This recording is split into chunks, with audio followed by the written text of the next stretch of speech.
একবার রসুল সাল্লাল্লাহু আলাইহি সাল্লামের দরবারে চারজন ফেরেশতা আসে। ওই চারজনের মধ্যে অন্যতম ছিলেন হযরত জিবরাইল আলাইহিস সালাম।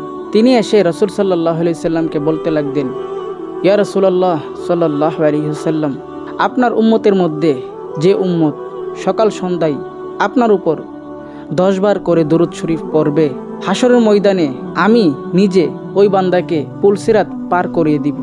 দেখেন ভাই, আমরা দৈনিক নিজের সময়টাকে কত কাজে ব্যয় করি। কাজের ব্যস্ততায় আমরা চাইলে কি পড়তে পারি না? আমরা হাঁটছি রাস্তা দিয়ে, তখন কি আমরা ইচ্ছে করলে নবীজির উপর, রসুল সাল্লাল্লাহু আলাইহি সাল্লামের উপর দরুদ শরীফ পড়তে পারি না? আর রসুল সাল্লাল্লাহু আলাইহি সাল্লাম তো এটাও বলেছেন যে আমার ওই উম্মত হাসরের মাঠে আমার তত কাছে থাকবে যত বেশি সে দুনিয়াতে থাকা অবস্থায় দরুদ শরীফ পড়েছিল। ভাই দেখেন, আপনি যদি দুনিয়াতে থাকা অবস্থায় রসুলের উপর বেশি দরুদ পড়তে পারেন, তাহলে আপনি হাসরের মাঠে ততটাই রসুলের কাছে থাকতে পারবেন। আর কে না চাই আমরা নবীজির কাছে থাকি?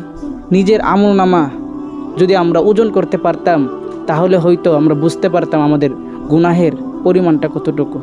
ভাগ্যিস আমাদের গুনাহ কেউ দেখতে পারে না। আর এই গুনার রং যদি কালারিং হতো, তাহলে হয়তো আমরা এই দুনিয়ার বুকেই থাকতে পারতাম না।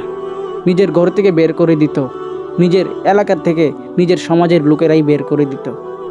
আর আমরা কি এখন চাইলে পারি না ওই নবীজির উপর দরুদ শরীফ পড়ে আমাদের মাঝে আর রসুলের মাঝে সম্পর্কটা একটু গভীর করতে? নিঃসন্দেহে রসুল সাল্লাল্লাহু আলাইহি সাল্লাম বলেছেন, তোমাদের মধ্যে কেউ যখন দরুদ শরীফ পাঠ করে, তখন ওই দরুদ একজন ফেরেশতা আমার কাছে পৌঁছে থাকেন, আর আমি ওই দরুদ পাঠকারীর বাবার নাম সহ পর্যন্ত জানি।